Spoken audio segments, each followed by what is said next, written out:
परिवार में माँ बाप और उनके दो बेटे रहते थे। वह एक खुशहाल परिवार था। उनके दोनों बेटे हाई एजुकेशन कर रहे थे। बड़ा बेटा सुशील वकील की पढ़ाई कर रहा था और छोटा बेटा डॉक्टरी की पढ़ाई कर रहा था। माँ बाप इस बात से बहुत खुश थे, हमारे दोनों बच्चे अच्छे से पढ़ रहे हैं। बस उनको यह चिंता सताती कि हमारे बच्चों की पढ़ते पढ़ते शादी की उम्र हो गई है। बड़े बेटे सुशील की उम्र 30 वर्ष की हो गई थी। वह दोनों अपने बेटे से पूछते हैं, बेटा तू सरकारी वकील कब तक बन जाएगा? तेरी शादी की उम्र हो गई है। सुशील ने अपने माँ बाप को जवाब दिया, माँ मेरे रिजल्ट आने वाला है और मुझे पूरा यकीन है कि मेरा नाम लिस्ट में आ जाएगा। अगर आपको मेरी शादी की चिंता है तो आप लड़की देख लीजिए, मैं शादी के लिए तैयार हूँ। माँ बाप ने सुशील के लिए पहले से ही लड़की देख ली थी। बस सुशील से पूछना था वह तैयार है या नहीं। लड़की भी दिखने में सुंदर और संस्कारी थी और वह स्नातक करी हुई थी। दोनों परिवारों की रजामंदी से सुशील और प्रभा की शादी हो गई। घर में बहू के कदम पड़ते ही रमेश एक बड़ा डॉक्टर बन जाता है। पूरा घर बहुत खुशी मनाता है। रमेश के डॉक्टर बनने की आस पड़ोसी बोलते हैं, बहू के कदम बहुत शुभ हैं। बहू के पैर पड़ते ही रमेश काबिल डॉक्टर बन गया। रमेश सबके मुंह झाड़ देता है, मैं यहाँ मेहनत कर रहा था, उसका कुछ नहीं। मैं मेहनत नहीं करता तो डॉक्टर बन जाता। आए सबके सब बहू के आते ही डॉक्टर बन गया। बड़े भैया का रिजल्ट भी आने वाला है, तब पता चलेगा कैसे शुभ कदम है। घर में बाकी लोग रमेश का बर्ताव देखकर हैरान हो जाते हैं। कुछ ही दिनों में सुशील का रिजल्ट आता है, पर सुशील का नाम लिस्ट में नहीं आता। सुशील पूरी तरह से टूट जाता है। वह सोचता है, मेरा पेपर तो ठीक हुआ था, मुझे पूरा यकीन करती थी। सुजाता घर वालों की बेइज्जती करती रहती और घर के किसी भी काम से हाथ नहीं लगाती थी। पूरे घर का काम प्रभा ही करती थी। वह अपने सास ससुर की सेवा भी करती थी। सास ससुर प्रभा को बहुत प्यार करते थे। सुजाता अपने सास ससुर से बोलती, बस अपनी बड़ी बहू से ही प्यार करते हैं, मैं क्या आपकी बहू नहीं?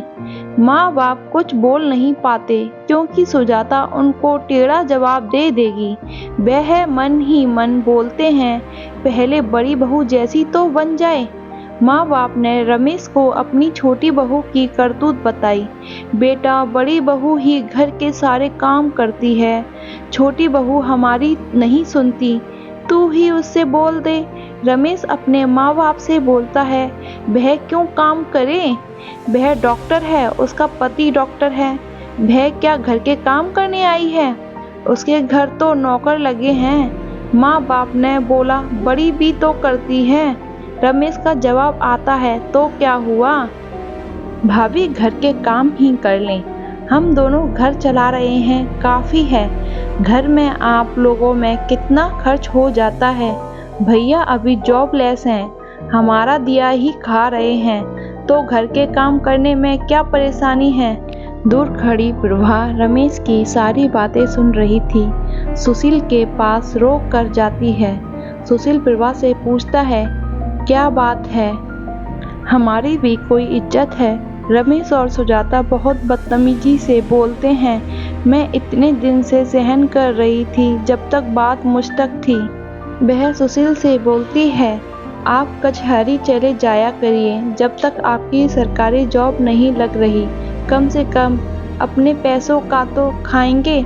सुशील प्रभा से बोल देता है, ठीक है, मैं कल ही कचहरी जाऊंगा, कोई ना कोई केस तो मिल जाएगा। कचहरी में भी सुशील को कोई केस नहीं मिला। सुशील घर का बड़ा बेटा था, पर उसको घर में कोई इज्जत नहीं मिल रही थी।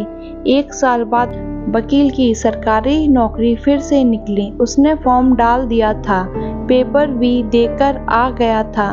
सुशील ने यह बात घर में किसी को बताई नहीं थी। कुछ समय बाद दोबारा से उसका रिजल्ट आने वाला था। सुशील और कोई काम नहीं जानता था, उसने सिर्फ वकील की पढ़ाई की थी। उधर सुजाता ने रमेश से बोला, हम ही घर का खर्च क्यों चलाएं? ऐसे तो हम सेविंग नहीं कर पाएंगे। हम अपने नए घर में चलते हैं जो पिताजी ने हमें दिया है। रमेश तो पहले से ही यह चाहता था। उसको सुजाता का भी समर्थन मिल गया। वह अपने भैया से बोलता है, बहुत हो गया आपका खर्चा उठाना। अब हम किसी और घर में शिफ्ट हो रहे हैं जो हमें सुजाता के पिता ने दिया है। आप लोग अपना देख लीजिए। रमेश अपने नए घर में शिफ्ट हो जाता है। कुछ ही दिनों के बाद रमेश से एक केस बुरी तरह से बिगड़ जाता है। रमेश की लापरवाही से बड़े बड़े डॉक्टरों की मीटिंग होती है और स्टाफ मेंबर रमेश का डॉक्टरी लाइसेंस रद्द कर देते हैं। रमेश बहुत परेशान हो जाता है। वह सोचता है, यह मुझसे क्या हुआ? जैसे ही मैं अपना घर छोड़कर आया, मेरा लाइसेंस रद्द हो गया। रमेश को अपनी गलतियों का एहसास होता है। उधर सुशील सरकारी वकील बन जाता है। सुशील परिवार और माँ बाप बहुत खुश होते हैं। रमेश भी उनकी खुशियों में शामिल होने आता है। वह अपने भैया भाभी से माफ़ी मांगता है और बोलता है, सबसे ज़्यादा मैंने भैया भाभी का दिल दुखाया है। वह अपने डॉक्टर लाइसेंस रद्द होने वाली बात अपने घर वालों को बताता है। वह भी दुखी होते हैं, पर घर में सब उसको बोलते हैं, परेशान मत हो, सब ठीक हो जाएगा। फिर वह एक साथ खुशी खुशी रहने लगते हैं। अपने घर वालों का दिल कभी ना दुखाएं, पता नहीं कब आपको इसकी सज़ा मिल जाए।